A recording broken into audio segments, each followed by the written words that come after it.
మహారాష్ట్రలో బీజేపీ చరిత్ర సృష్టించిందని అన్నారు కేంద్ర మంత్రి బండి సంజయ్. మోదీ అభివృద్ధి మంత్రం పనిచేసిందని చెప్పారు. ప్రజలు ఎన్డీఏ కూటమికి పట్టం కట్టారని, తద్వారా గతంలో కంటే కూడా ఎక్కువ సీట్లు సాధిస్తామని అన్నారు.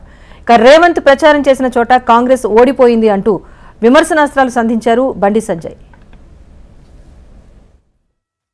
వేల కోట్ల రూపాయలు వేనాయి, అలా డబ్బులు విపరీతం ఖర్చు పెట్టారు. డబ్బుల ద్వారా అబద్దాల ద్వారా గెలుద్దాం ప్రయత్నం చేశారు, అవి పనిచేయలే. మహారాష్ట్రలో కాంగ్రెస్ కూటమికి ఓటమికి కారణం కాంగ్రెస్ తెలంగాణ కర్ణాటక రాష్ట్రాల ప్రభుత్వాల యొక్క వైఫల్యాలే.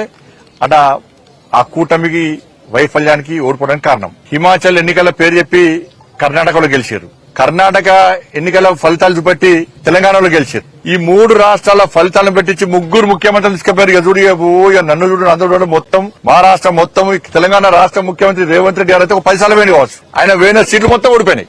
కర్ణాటక ముఖ్యమంత్రి వేయండు, తెలంగాణ ముఖ్యమంత్రి వేయండు, హిమాచల్ ముఖ్యమంత్రి వేయండు. వీళ్ళతో విపరీతంగా ప్రచారం చేశారు.